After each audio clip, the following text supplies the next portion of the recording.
नमस्कार बच्चों, आप लोगों के लिए मेरे द्वारा क्लास 12th अकाउंटेंसी कॉमर्स के स्टूडेंट्स के लिए इम्पोर्टेंट महत्वपूर्ण प्रश्नों की सीरीज चल रही है।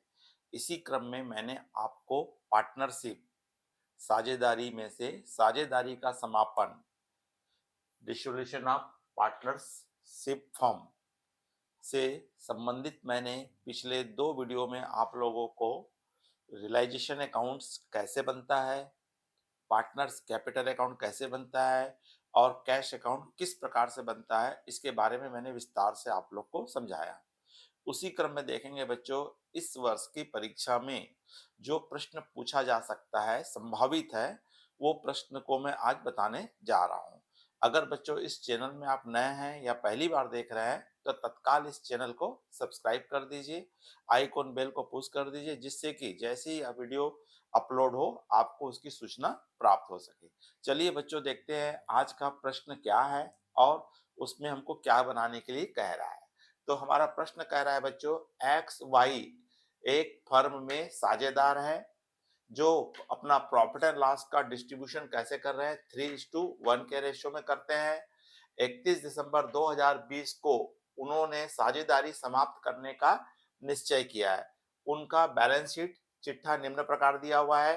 आपको एसेट साइड में दिया है कैश एट बैंक, बैंक में रोकड़, डेटर्स देनदार 1000 रुपए, संयंत्र प्लांट 19,700 रुपए, बिल्डिंग भवन 9,000 दिया है। उसी प्रकार लाइबिलिटी साइड में हमको क्रेडिटर्स दिया हुआ है 2700 रुपीज और जनरल रिजर्व दिया है 3000 रुपीज। वाई का लोन दिया हुआ है 3000, कैपिटल दी है एक्स की दी है वाई 12,000 रुपीज और वाई की दी है 12,000 रुपीज। तो इस तरह से आपको बैलेंस शीट दिया हुआ है और साथ में आपको बोल रहा है संपत्तियों से निम्न प्रकार वसूल हुई है। डेटर से 900 मिला है, प्लांट से 18,000 मिला है, बिल्डिंग से 7,000 मिला है और वो क्रेडिटरों का लेनदारों का 2,600 पेमेंट कर रहा है और वसूली में रियलाइजेशन एक्सपेंसेस डिसोल्यूशन एक्सपेंसेस कितना है, 500 आया। आपको वसूली खाता, रियलाइजेशन अकाउंट और पार्टनर्स कैपिटल अकाउंट आपको बनाने के लिए कह रहा है। तो बच्चों, इसका आपको फॉर्मेट मालूम है, रियलाइजेशन अकाउंट वसूली खाता कैसे बनता है। तो इसका फॉर्मेट होता है debit side particular amount, credit side particular amounts होता है। और पार्टनर्स कैपिटल अकाउंट बनाएंगे तो उसमें पर्टिकुलर्स दो पार्टनर है, इसलिए एक्स वाई और एक्स वाई आपका क्या रहेगा, अमाउंट्स का कॉलम रहेगा। तो चलिए देखते हैं बच्चों, सबसे पहला काम हमारा क्या होता है। हमको मालूम है रियलाइजेशन अकाउंट बनाते हैं तो सबसे पहले हम क्या करते हैं, एसेट साइड को लेंगे। एसेट साइड में कैश इन हैंड और या कैश एट बैंक, ये दोनों में से कोई भी आइटम होता है उसको छोड़ देते हैं, उसको नहीं लेते हैं और उसको छोड़ करके जितनी भी एसेट्स होती है उनको हम डेबिट साइड में उतार देते हैं। तो डेबिट साइड में हमारा उतर जाएगा, सबसे पहले हमारा यहाँ पे आ जाएगा डेप्टर्स देनदार, आपको दिया हुआ है इसमें 1000 रुपए। उसके पश्चात आपको दिया है संयंत्र प्लांट, आपको दिया है 19,700 रुपए और उसके बाद दिया है बिल्डिंग भवन, आपको दिया है 9,000 रुपए।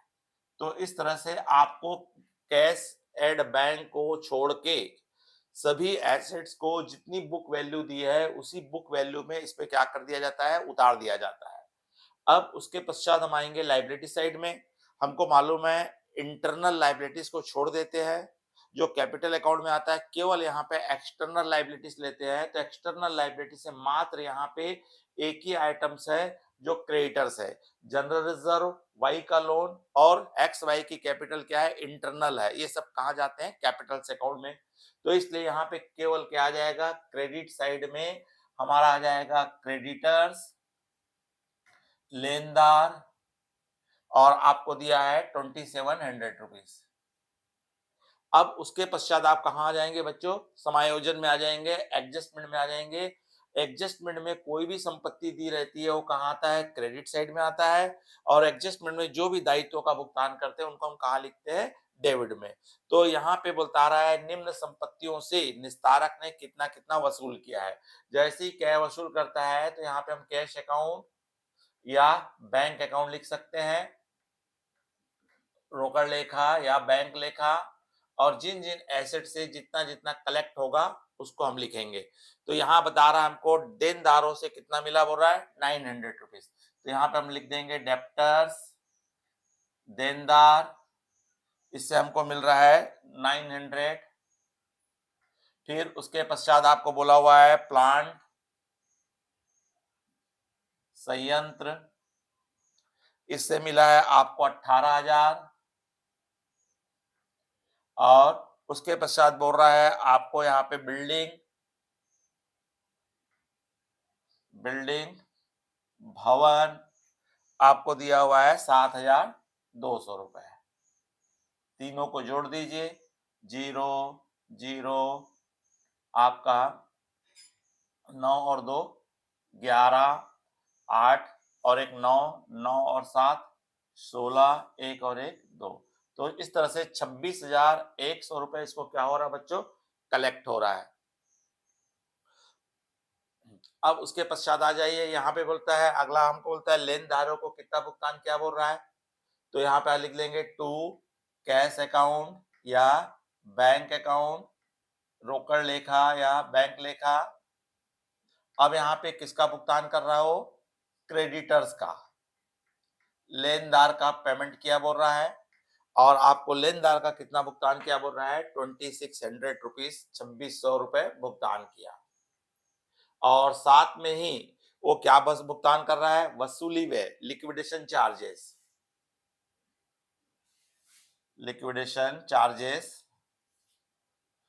वसूली व्यय, अब का भुगतान कर रहा है 500 रुपए। तो दोनों को आप जोड़ के बाहर लिख दीजिए। तो टोटल 3,100 रुपए का उसने क्या कर दिया है? भुगतान किया है। अब उसके पश्चात हम दोनों साइड का क्या निकालेंगे बच्चों? डिफरेंस निकालेंगे। और जो डिफरेंस आएगा वो हमारा क्या आ जाता है? प्रॉफिट आएगा या लॉस आएगा। तो डिफरेंस निकाला जाएगा तो टोटल कर लेंगे। डेबिट साइड का कितना टोटल आ रहा है? तो डेबिट साइड का आप टोटल कर लीजिए। तो 0 0 7 7 और 1 8 9 1 10 10 9 19 19 और 3 22 और 1 और 1 2। तो इधर का आ रहा है आपका, सॉरी, आपका आ रहा है टोटल आ रहा है इधर, चलिए टाइम बचाएंगे। तो हमारा टोटल सा आ रहा है इसका 1,000 रुपए, 1,000 प्लस 19,700 प्लस 9,000 और प्लस 3,100। तो टोटल आ रहा है 32,800। टोटल कितना आ रहा है इसका? 32,800। और क्रेडिट का टोटल आ रहा है आपका 26,100 है और 2,700 है। तो इसको जोड़ दीजिए तो 8 आ गया, 8 28,800 आया है। तो 32,800 में से 28,800 घटा देंगे तो 0। और आपका इधर आ गया है तो 4,000 रुपए आपका आ रहा, 12 में आ गया 4,000 रुपए। तो कितना आंसर आ रहा है आपका? 4,000 रुपए आपका डिफरेंस आ रहा है। ये 4,000 कहाँ आ रहा है? क्रेडिट साइड में आ रहा है। तो क्रेडिट साइड में हम लिख देंगे प्रॉफिट एंड लॉस, और जिसको एक्स और वाई आपस में बांट लेंगे। तो जो 4,000 डिफरेंस अमाउंट आया है, 32,800 टोटल आ रहा है। अब इसको आप बांट दीजिए। तो बांटेंगे कैसे? रेशो दिया आपको 3:1। तो 4,000 इंटू 3/4 और 1/4, 4 से डिवाइड कर दीजिए। 1,000 आया, इसको 3 से मल्टीप्लाई करोगे तो पहले को 3,000 मिलेगा, दूसरे को 1,000। तो यहाँ पे आएगा 3,000 और 1,000। तो इस तरह से जो लाभ आया है 4000, और दोनों में आपका उसमें क्या हो जाएगा बच्चों, बढ़ जाएगा। अब उसके बाद बनाने बोला है, इसमें कैपिटल अकाउंट बनाने बोला है, तो कैपिटल अकाउंट बनाएंगे। सबसे पहले पार्टनर्स कैपिटल अकाउंट के क्रेडिट साइड में आपको क्या उतार लेना है, बैलेंस ब्रॉट डाउन करना है, शेष लाना है पूंज कैपिटल अकाउंट्स का। तो दोनों की कैपिटल कितनी कितनी है, 12,000 और 12,000। उसके पश्चात आपको सेकंड आइटम दिया है, सामान्य संचय दिया है, जनरल रिजर्व। तो जनरल रिजर्व को भी हम यहाँ बांट देंगे, जनरल रिजर्व, सामान्य संचय। आपको दिया कितना है यहाँ सामान्य संचय, 3,000।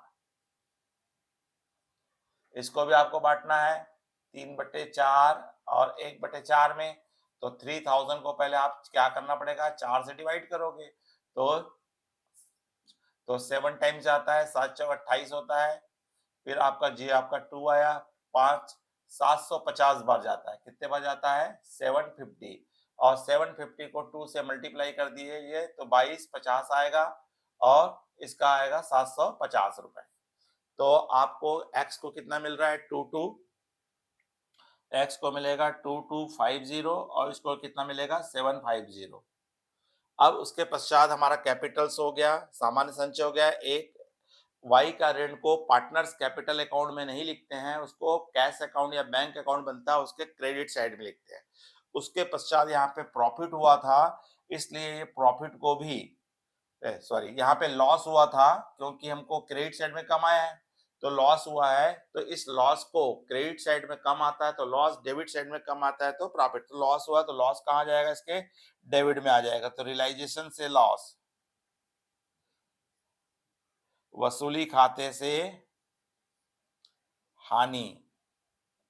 अब इस हानि को बांट देंगे इन लोग, कितना कितना था, 3000 और 1000। अब इस तरह से हमारे सभी आइटम्स क्या हो चुके हैं, पूरे हो चुके हैं।